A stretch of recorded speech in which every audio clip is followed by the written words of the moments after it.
Vaya conmigo a Mateo capítulo 26, versículo 14 y el 15 inicialmente.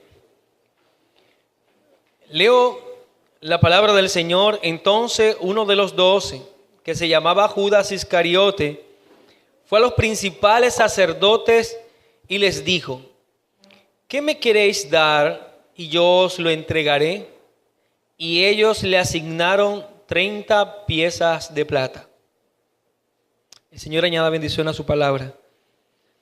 En el sermón pasado estuvimos analizando en esta serie que estamos realizando sobre el Evangelio según Mateo. Vimos cómo el Sanedrín se reunía para planear la muerte del Señor con engaños. Estuvimos viendo esa perspectiva de lo que según ellos iba a ser la muerte del Señor.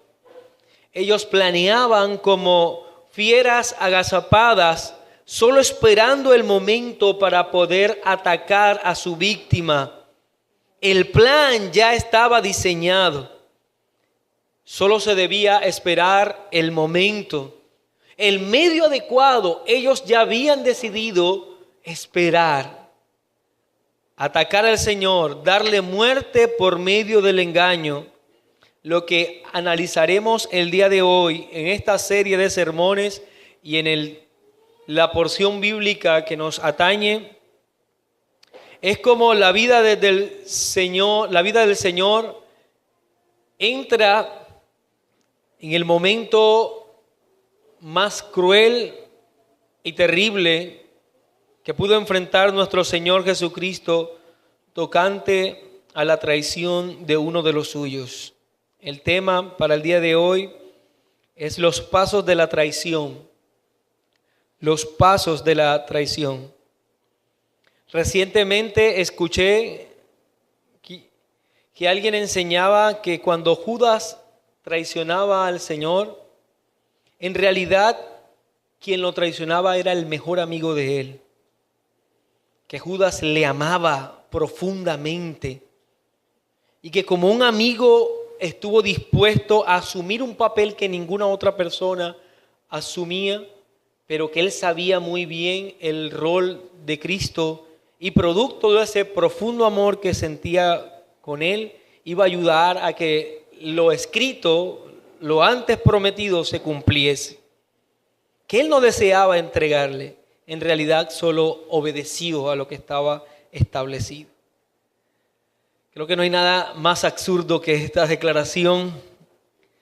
El relato bíblico no nos habla de un Judas que amaba al Señor. De hecho, Mateo hace un contraste enorme, y lo explicábamos en el sermón pasado. Mateo hace un contraste enorme al pasar de la gran manifestación pública de agradecimiento de María al ungir a nuestro Señor Jesucristo con ese frasco de perfume de nardo puro, pasa en contraste a la traición, al pecado de este hombre. Por un lado, una mujer que manifiesta toda una gran devoción, su corazón entero devoto a Cristo, y por otro lado, un corazón perverso, depravado, lleno solo de avaricia y deseo de sacar provecho aún de aquel que él llamaba maestro. Mi querido hermano, en la porción que vamos a estar tratando el día de hoy, deseo que hagamos un retrato de la naturaleza perversa de Judas. Que veamos cómo este hombre evidencia por sus acciones que en realidad no es un creyente, que nunca lo fue. Me es necesario en este punto afirmar, mis hermanos, que Judas evidencia a lo largo de estos últimos relatos de Mateo, que aunque fue un discípulo del Señor, nunca caminó con él. Aunque comió con él, aunque le escuchaba, en realidad jamás creyó en el Señor Jesucristo. Creo que Judas establece una clara enseñanza que se puede estar de título cerca del Señor, de título llamarse cristiano, pero el corazón estar muy distante de ese título. Judas es una profunda enseñanza y una advertencia a aquellos que el día de hoy dicen llamarse cristianos porque hacen una profesión pública, porque simplemente lo declaran con sus labios, pero que cuando miran su corazón no hay nada de fe ni manifestación de la gracia en ellos. Así que creo que será de mucho provecho el hacer este retrato de esa naturaleza perversa de Judas. Ahora también quiero afirmar algo, y es que Judas, aunque es elevado a la categoría y durante la historia es elevado a la categoría del hombre más pecador de todos los tiempos, tanto así que si alguno de ustedes ha leído a Dante Alighieri, recuerdan que él habla del último lugar del infierno, y ese último lugar, el más tormentoso del lugar del infierno, está reservado solo para él, según lo que dice Dante. Elevado a categoría del más pecador de todos los hombres, tanto así que su mismo nombre ha venido a ser sinónimo de traición, aunque en realidad el nombre de Judas significa alabanza al Señor. Alabanza al Señor. Pero su nombre ha venido a ser sinónimo de traición. Es visto de verdad Judas de esta manera. Pero lo que nosotros debemos hoy reconocer, a la luz de todo lo que nosotros hemos entendido de la doctrina del pecado, de la amartiología, es que Judas estaba actuando de conformidad con la naturaleza de su corazón. Lo que estaba haciendo Judas era algo que debía o hacía debido a ¿qué? A su perverso corazón, a que en él no había indicios de regeneración. Él poseía la incapacidad propia de todos los que viven sin Dios en su corazón. Lo malo de Judas no se trataba de que era un traicionero, mentiroso y ladrón.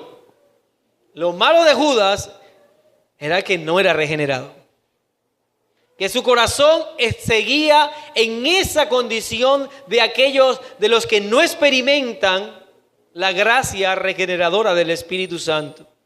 Entonces lo malo de Judas era su corazón. Y por su perverso corazón de él florecían todas esas cosas, como nuestro Señor Jesucristo muy bien lo enseñó cuando dijo: porque de dentro del corazón de los hombres salen los malos pensamientos, los adulterios, las fornicaciones, los homicidios, los hurtos, las avaricias, las maldades, el engaño, la lascivia, la envidia, la maledicencia, la soberbia, la insensatez. Todas estas maldades de dentro salen y contaminan al hombre. Los 11 discípulos restantes, aquellos que no eran Judas, también pecaban. También eran pecadores, pero Judas jamás creyó en el Señor. Eso hacía una gran diferencia. Caminó a su lado, le escuchó, fue llamado discípulo de Cristo, pero jamás siguió al Señor en realidad de todo corazón como los demás. Y Mateo empieza esta narración que estamos dejando ver, que estamos leyendo, en el versículo 14, que me llama mucho la atención cuando dice: entonces uno de los 12, como enmarcando, como haciendo énfasis, que se trataba de uno de ellos, uno de los 12. Nuevamente Judas es una gran advertencia. Uno de los 12 que estuvo cerca, que escuchó, que vio al Señor, que apreció su poder. Se puede escuchar, mas no entender las palabras del Señor. Se puede tener el título de cristiano, mas aún así seguir siendo un hijo del diablo. Vemos entonces que las acciones de Judas van a evidenciar su condición de impío. Quisiera citar algunas de las acciones de él. A la primera le he llamado una propuesta perversa. Una propuesta perversa. Mateo 26, 14 y 15, leemos nuevamente. Entonces uno de los 12, que se llamaba Judas Iscariote, fue a los principales sacerdotes y les dijo: ¿qué me queréis dar y yo lo entregaré? Y ellos le asignaron 30 piezas de plata. Creo yo que todos nosotros en algún momento, cuando hemos leído o hemos escuchado la historia de la traición de Judas, siempre nos preguntamos, ¿pero por qué Judas hizo eso? De alguna manera quisiéramos saber o quisiéramos entrar en la mente de Judas y poder reconocer qué lo motivó a hacer tal traición, a traicionar al Señor de la manera en que lo hizo. Y si bien yo creo que muchos de nosotros pudiésemos dar una respuesta muy amplia, podríamos decir, pues él lo hizo porque estaba decretado por el Señor. Esa sería como una respuesta amplia que muchos de nosotros daríamos. Y eso es cierto.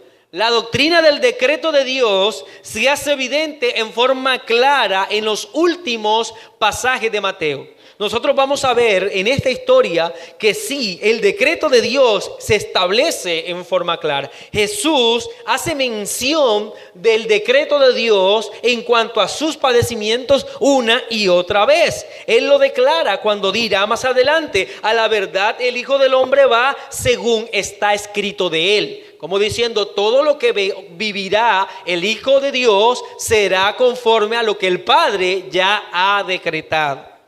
Así que podríamos nosotros contestar a la pregunta ¿por qué Judas hizo esto? En una forma simple: porque estaba decretado. Pero aunque esto es así, jamás la doctrina del decreto de Dios debe anular la también muy amplia enseñanza de la doctrina de la responsabilidad humana. De ninguna manera la doctrina del decreto de Dios sirve de apoyo para que nosotros anulemos que el hombre es responsable de todas sus acciones. Aunque nuestra mente es limitada y debemos reconocerlo, jamás nosotros podremos reconocer en detalle o comprender con exactitud cómo Dios es soberano y al mismo tiempo permite que el hombre actúe libremente de conformidad con la condición de su corazón. Esas dos verdades, a nuestra lógica, son a veces irreconciliables, que no se pueden unir, como dos verdades que están en contraposición el uno de la otra. Aunque no sea del todo entendida por nosotros, aunque nuestra mente no quiera y no pueda comprender con exactitud la verdad, mis hermanos, es que estas dos doctrinas fluyen a lo largo de toda la Escritura en forma armoniosa y no se contradice la una a la otra. Usted se contradice con sus pensamientos, si es cierto, pero estas dos verdades no se contradicen la una a la otra. Yo creo que todos los que estamos aquí, o bueno, la gran mayoría, reconocemos que la tierra gira sobre su eje, ¿no? Todos nosotros sabemos que la tierra gira sobre su eje. Y a eso, desde muy temprano en nuestra edad, nos enseñaron que le llamábamos movimiento de rotación terrestre. Y todos nosotros lo sabemos y lo decimos, la rotación es algo cierto. Pero piense por un momento, todos los días la Tierra durante 23 horas con 56 minutos y 4.1 segundos realiza un giro completo. Todos los días, desde que Dios lo decretó en la creación hasta este momento. Y aunque está girando en este instante, usted no lo siente. Pero es una realidad totalmente segura, cierta. Es asombroso el pensarlo de esta manera. Y cualquiera de nosotros podría decir, la tierra no gira. porque yo no la puedo sentir, porque yo no puedo ver que está girando. Yo creo que ese era el gran conflicto que enfrentó Copérnico, ¿no? Y giraba, y sigue girando hasta el día de hoy. Y es lo mismo lo que sucede en estas dos doctrinas. La soberanía y el decreto están totalmente ciertos y enseñados en la Escritura. La responsabilidad humana están también enseñados y respaldados por la Escritura. Negar uno de los dos o decir que no es cierto lo uno por lo otro, es decir que la tierra no gira por el hecho de que yo no me muevo, por el hecho de que yo no siento que se esté moviendo. Son dos verdades que están allí claras y que no se puede negar la una de la otra. Así que ante la traición de Judas podríamos simplemente citar el decreto, pero nos conviene dirigir nuestros pasos hacia el sendero de la responsabilidad humana para desarrollar el sermón de hoy. Así que nuevamente hagámonos la pregunta si vamos a ver o hacer una respuesta desde la doctrina de la responsabilidad humana. ¿Qué llevó a Judas a entregar al Señor? ¿Por qué lo hizo? La respuesta se encuentra en el versículo que ya leímos. Cuando Judas se acerca a los del Sanedrín, se acerca a los sacerdotes con la siguiente pregunta: ¿qué me queréis dar y yo os lo entregaré? Es de notar entonces la forma en que está construida la pregunta que está haciendo Judas a los sacerdotes. Note que la parte inicial expresa la motivación por la que él se está acercando. ¿Qué me queréis dar? ¿Qué era lo único que le importaba a Judas? No es entonces el afecto amoroso a su mejor amigo, que era el Señor Jesucristo, como algunos herejes enseñan, sino el profundo amor que él tenía por el dinero. Judas quería recibir y eso era lo único que le importaba. Él quería tener, él quería poseer. Por lo tanto, viene ante ellos diciendo: ¿cuánto hay? Y yo se los entrego. ¿Cuánto me darán? Y yo se los doy. ¿Qué me proponen y conmigo cuentan? Es lo único que lo motiva a él. No importa la traición, no importa lo que ha escuchado del Señor, no importa a quién estaba entregando, lo único que lo motivaba a él era su perverso corazón, un deseo insaciable de tener.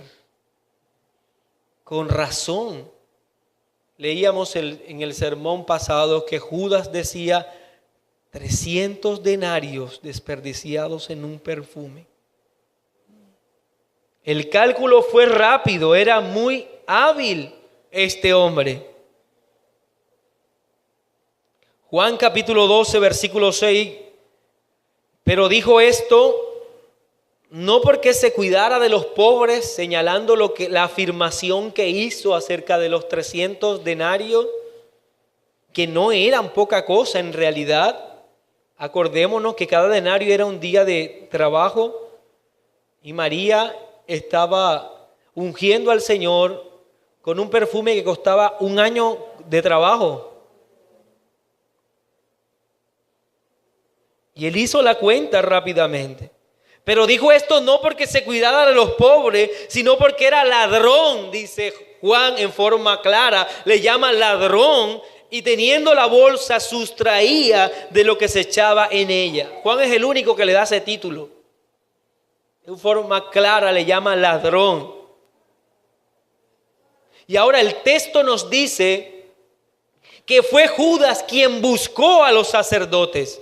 Fue Judas quien buscó a los enemigos del Señor. Ellos no vinieron a él como muchas veces uno encuentra que algunos citan o muestran en algunos documentales. Ellos no vinieron a él para tentarlo o para proponerle nada. Fue él quien se dirigió a ellos.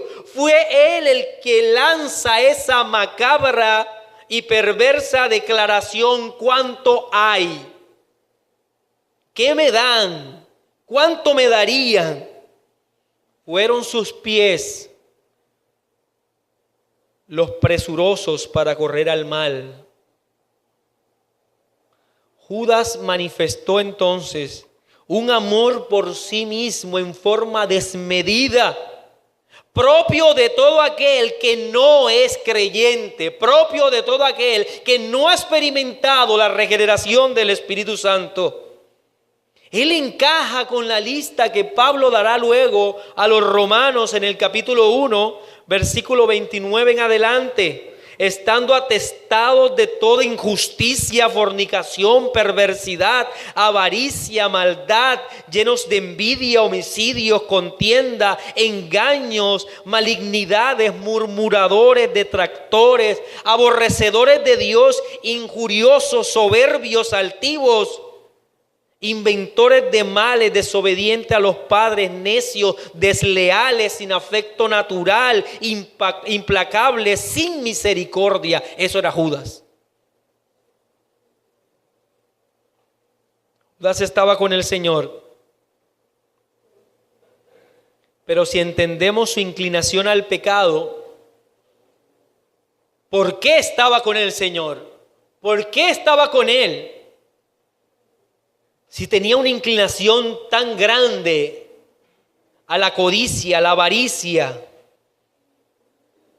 Una cosa era cierta, y era que Judas creía en el Señor y pensaba que Él iba a ser rey. Lo veía como un rey. Algún día será rey.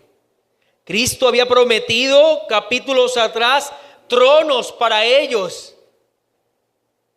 La muchedumbre le aclamaba. Hicieron una entrada triunfal Cristo y sus seguidores. Multiplicó el Señor panes y peces. Así que si queremos dinero, pensaba Judas, ¿con quién más debíamos estar? Su interés era totalmente mezquino,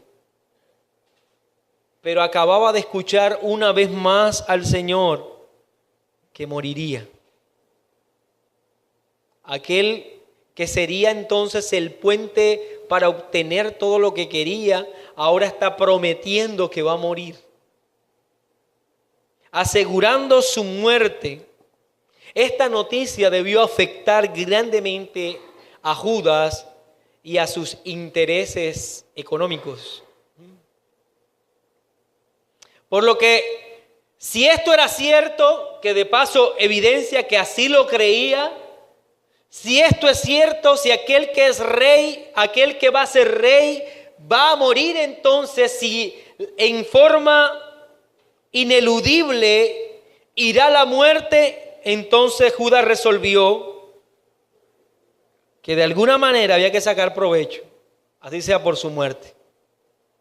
Si de igual forma morirá, ya ha prometido que morirá, ¿por qué no sacar uno que otro centavo de ese asunto? Ese es el pensamiento de este hombre, mi hermano. Es el pensamiento del hombre sin Dios, que solo piensa en el bien para sí, que solo le interesa lo que él pueda recibir de los demás, no importando si con ello los demás tienen que morir, si es el caso. Solo le interesa aquello que para su propia vida traiga beneficio, el sacar provecho de cada situación. Es más, cuando se acerca Judas, se une al corazón perverso de los sacerdotes. Marcos lo dice en Marcos 14:11, dice, ellos al oírlo, cuando escucharon a Judas en esa pregunta, ¿cuánto hay? Y yo lo entrego, dice Marcos 14:11, ellos al oírlo se alegraron. Este era el momento.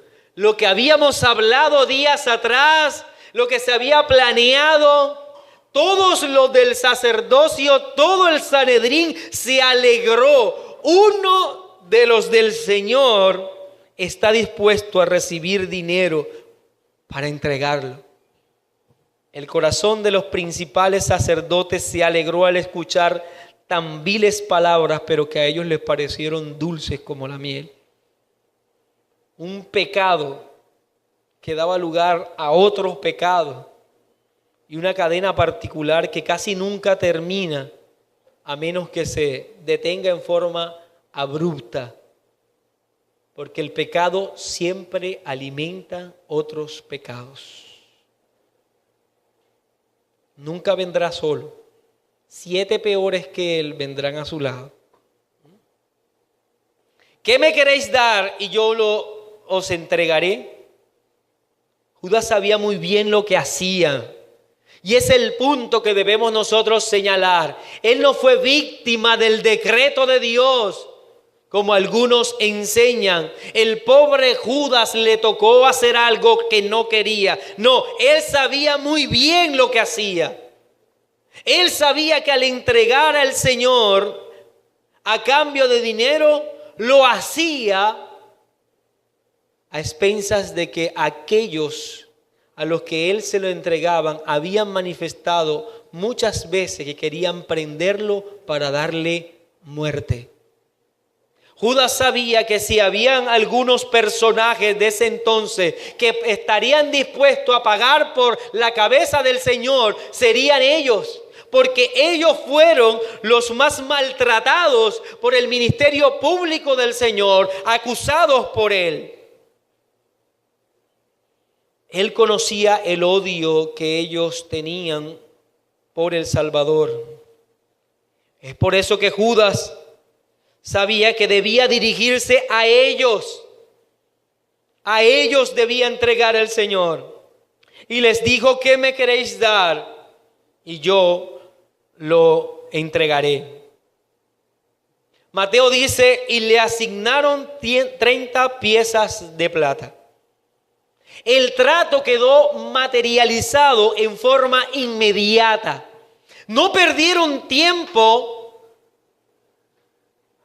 los del sacerdocio. Los sacerdotes no perdieron tiempo. ¿Qué me queréis dar? Saquemos de una vez 30 piezas de plata y pongámosela en sus manos. Como asegurando el trato. Pagaron por anticipado. Para que no se le diera a Judas más adelante el arrepentirse. Pagaron por anticipado. Y es curioso, muy curioso, que aquel en el cuadro anterior, codiciando 300 denarios, ahora queda satisfecho con 30 piezas de plata. Con solo 30 piezas de plata. Y este no era el precio de un esclavo, como algunos enseñan.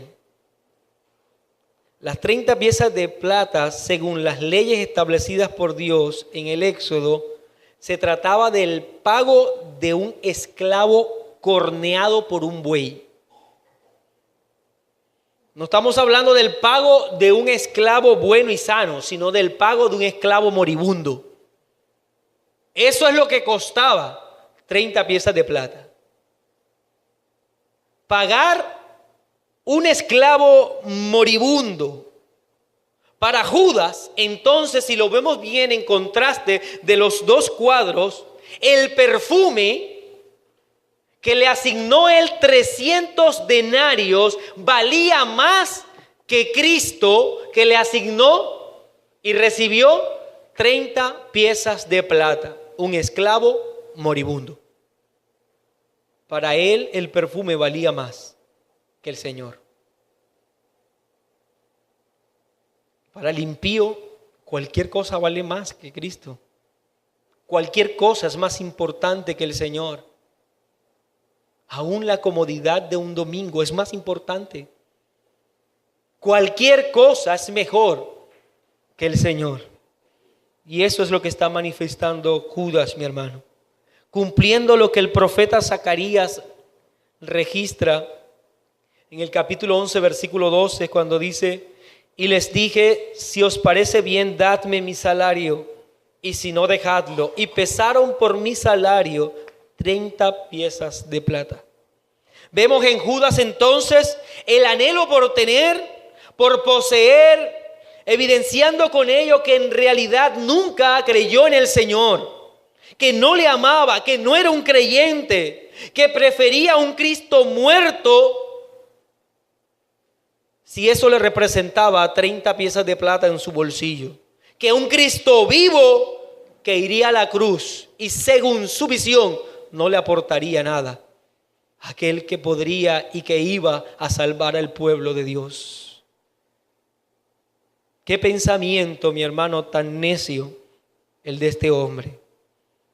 Qué manifestación de un corazón perverso lo vemos nosotros en esta invitación perversa, en esta propuesta perversa a los sacerdotes. Permítame ir a la segunda escena. Una dedicación macabra. Le he puesto como título una dedicación macabra. Versículo 16 de Mateo 16. Y desde entonces buscaba oportunidad para entregarle. Y desde entonces, desde el momento que en su mano recibió las 30 piezas de plata, buscaba oportunidad para entregarle. Mateo 26, 16. Mateo entonces nos hace ver que desde ese mismo momento fue fiel en el trato este Judas.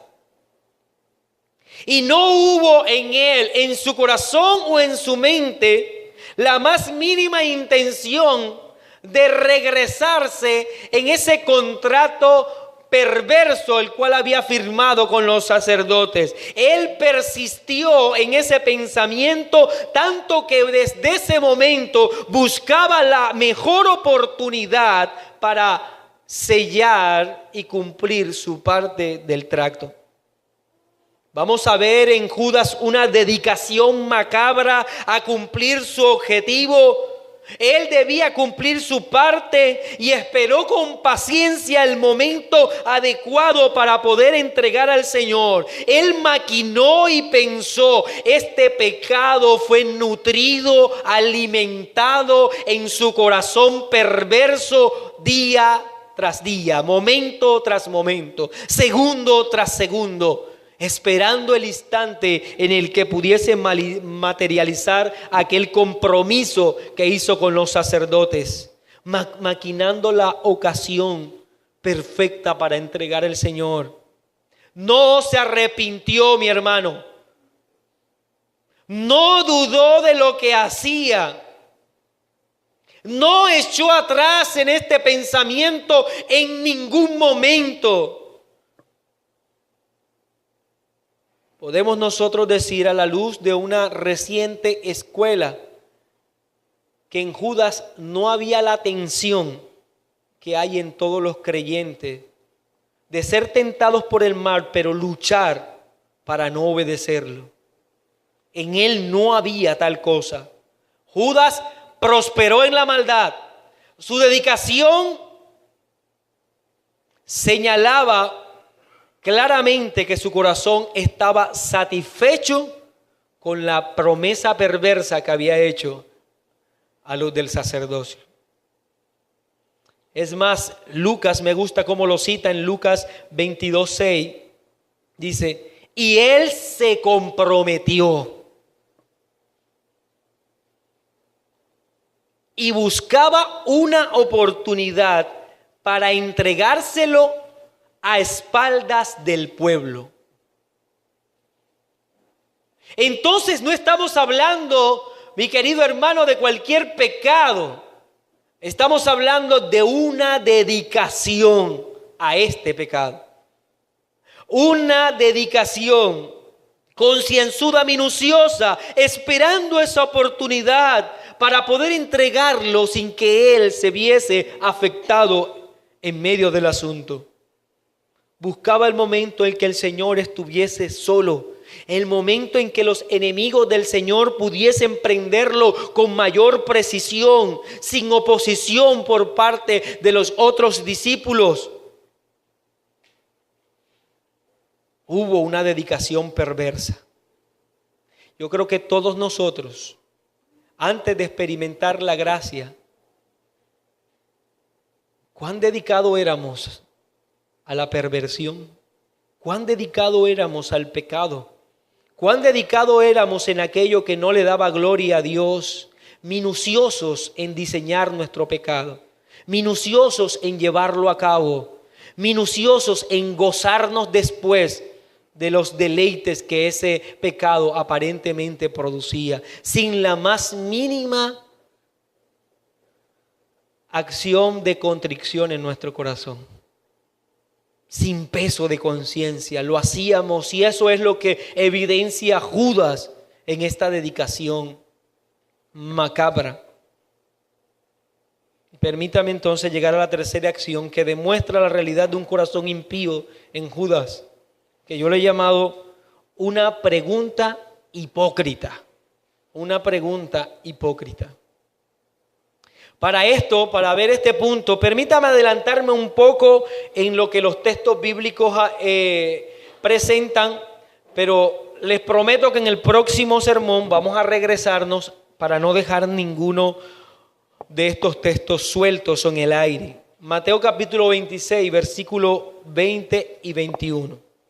Cuando llegó la noche, se sentó a la mesa con los 12, hablando el Señor, se sentó a la mesa con los 12. Y mientras comía, dijo: de cierto os digo que uno de vosotros me va a entregar.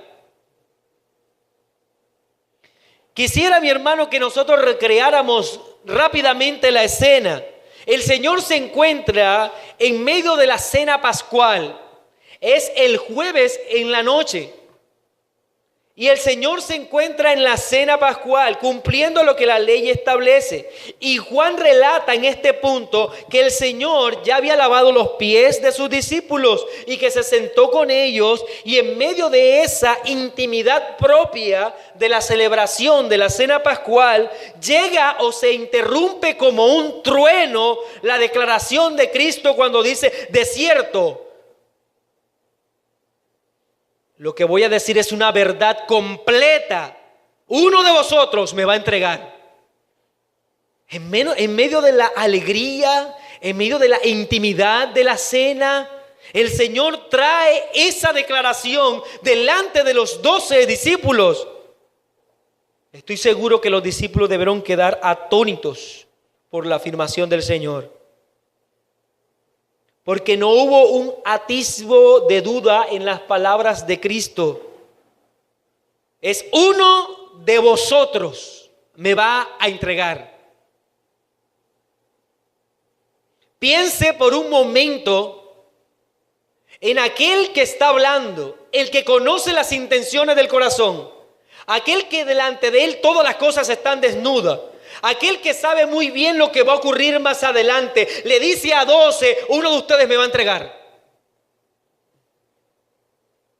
Lo que ocurría en el corazón de estos hombres, incluyendo a Judas, debió ser un total espanto. Un total espanto, mi hermano. Uno de nosotros se entregará al Señor. Y esta afirmación de Cristo produce dos reacciones. La primera es una declaración de desconfianza en sí mismo por parte de 11 de los discípulos. Versículo 22. Y entristecidos en gran manera, comenzó cada uno de ellos a decirle a Cristo: ¿soy yo, Señor? Algo particular de los que han experimentado la regeneración es la conciencia de sus pecados, de cuán perversos son sus pensamientos y la inclinación natural de su corazón a pecar. Ellos, cuando escucharon al Señor decir: uno de ustedes me entregarán, no se miraron el uno al otro como buscando en dónde está el traicionero. Ellos se miraron dentro de sí, como diciendo: si uno de nosotros te va a entregar, seguramente soy yo. Cada uno de ellos miró en lo profundo de su corazón y entendió que ellos eran pecadores, y por eso le preguntaron al Señor: ¿seré yo maestro? Como diciendo: estoy seguro que si alguien te va a entregar, conociéndome a mí, seré yo. Contesta: soy yo. ¿Seré yo el que te va a entregar entonces? Este pensamiento solo ocurre en los regenerados, mi hermano. Solo ocurre en los regenerados. Ya que los 11 preguntaron eso, el único que no preguntó fue Judas. El único que no preguntó fue Judas. Ellos desconfiaban de sí mismos. Desconfiaban de sus intenciones, desconfiaban de sus corazones. 11 corazones, como dice el texto, sintieron un gran dolor, porque cada uno de ellos amaba al Señor. Pero ahora el Señor dice que hay una posibilidad de que uno de ellos lo traicionaría. Así que con el mayor dolor en el corazón, cada uno de ellos, uno tras uno, pregunta: ¿seré yo, Señor? Y la respuesta que da el Señor no pretende aliviarlos ni consolarlos, todo lo contrario. Entonces el Señor respondió: el que mete la mano conmigo en el plato, ese me va a entregar. A la verdad, el Hijo del Hombre va según está escrito de él, mas ay de aquel hombre por quien el Hijo del Hombre es entregado. Bueno le fuera a ese hombre no haber nacido.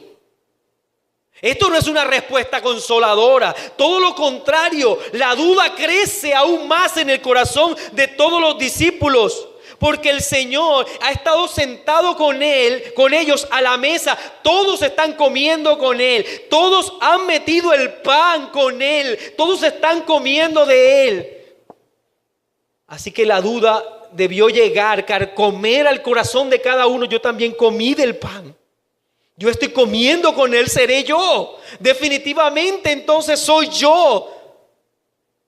Y ante la gran advertencia del Señor y el gran juicio, mejor hubiese sido no haber nacido. Cada uno de sus padecimientos, y es aquí donde nuevamente brilla estas dos doctrinas del decreto de Dios y la responsabilidad humana. Cada uno de sus padecimientos seguirá el orden establecido por el Padre. No se escapará ni uno de ellos. Pero eso no menoscaba la responsabilidad del pecador. El traicionero sufrirá. Aquel que entrega al Señor sufrirá y su pecado será demandado, tanto que Cristo dice: ay de aquel hombre. El corazón de los discípulos debió latir apresuradamente. Ay de aquel hombre. Qué terrible advertencia, mi hermano. Todos estamos comiendo a la mesa y el Señor pregunta esto. El Señor lanza esta afirmación y esta sentencia de juicio sobre el traicionero. Los 11 preguntan y el Señor no contesta. Solo dice que uno de ellos, en su intimidad, de los que han comido con Él, lo traicionará. Y es aquí donde vamos a ver la declaración de la hipocresía más grande de Judas. Solo después de la advertencia, solo después de la declaración de juicio de parte del Señor para aquel que es el traicionero, aquel que le va a entregar, entonces después de esa declaración es donde Judas pregunta. Entonces respondiendo Judas, el que le entregaba, dijo: ¿soy yo, maestro? Todos habían preguntado dudando de sí mismo, dudando de ellos. Judas sabía muy bien que él era, por lo tanto, no tenía necesidad de preguntar. Pero hasta este punto y debido a la declaración tan terrible de Cristo, el guardar silencio sería algo revelador. Él no podía guardar silencio. Él también se vio obligado a formular la pregunta. Ahora los discípulos le dijeron, los 11 restantes le dijeron al Señor: ¿seré yo Señor? Reconociendo su señorío, reconociendo que Él sabe todo, reconociendo que Él es el que escudriña sus corazones. Pero Judas dice: soy yo maestro, diciendo: tú eres un buen predicador, tú eres un buen maestro, desconociendo y dejando claro que en realidad no creía en la omnisciencia de Cristo.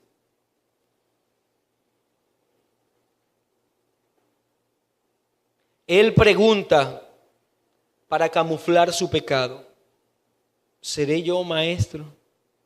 Se une a esa vieja estrategia de Caín, que cuando Dios le pregunta por su hermano, lanza una pregunta para camuflar su pecado: ¿acaso soy yo guarda de mi hermano? No sé, ¿dónde estará? Ahora Judas pregunta: ¿seré yo maestro? En realidad Judas no creía en el Señor, no creía en su poder, no sabía que la falsedad que estaba saliendo por sus labios, por su boca, era conocida, muy conocida por el Señor. El Señor le contesta: tú lo has dicho. Tú lo has dicho. Permítame señalar que esta respuesta de Cristo no debió ser en público, porque estoy seguro que los 11 no lo hubiesen dejado salir de ese lugar. Totalmente seguro. Le dijo a él: tú lo has dicho. Así que la respuesta dada por el Señor, pensemos por un momento. Judas frente al Salvador, el cual le ha dicho: tú me traicionarás. Y aún así, Judas no se arrepintió. Aún así, Judas no se arrepintió. Si leemos Juan 13:27, dice: después del bocado Satanás entró en él. Entonces Jesús le dijo: lo que vas a hacer, hazlo pronto.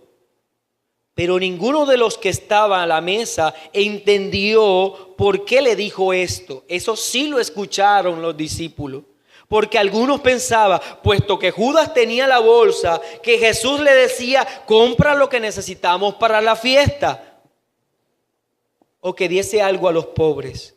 Cuando él pues hubo tomado el bocado, luego salió y era ya de noche. Verse exhibido por su pecado, verse descubierto por el Señor, no causó en Judas un mínimo de arrepentimiento, y nuevamente esto es una evidencia de que Judas no era creyente, era un impío, el cual su pecado puede ser de verdad enrostrado y no lo verá como pecado, lo verá como lo necesario, lo que hay que hacer. Aún al verse descubierto, no fue razón para arrepentirse de los pasos de la traición. Judas persistía en su pecado, como todos los hombres que son esclavos de su necio corazón. Aman su pecado, que entregaría incluso al Salvador. Salió de ese lugar a dar el último paso de lo que él se había comprometido. Ese día, mi hermano, Judas salió de medio de los discípulos para evidenciar que en realidad nunca fue uno de ellos. Tanto que podrían citarlo entonces más adelante Pedro, Varones hermanos, era necesario que se cumpliese la escritura en que el Espíritu Santo habló antes por boca de David acerca de Judas, que fue guía de los que prendieron a Jesús y era contado con nosotros y tenía parte en este ministerio. Pero otro debe tomar su lugar. A la verdad, el Hijo del Hombre va según está escrito de él. Mas ay de aquel hombre por quien el Hijo del Hombre es entregado. Bueno le fuera a ese hombre no haber nacido.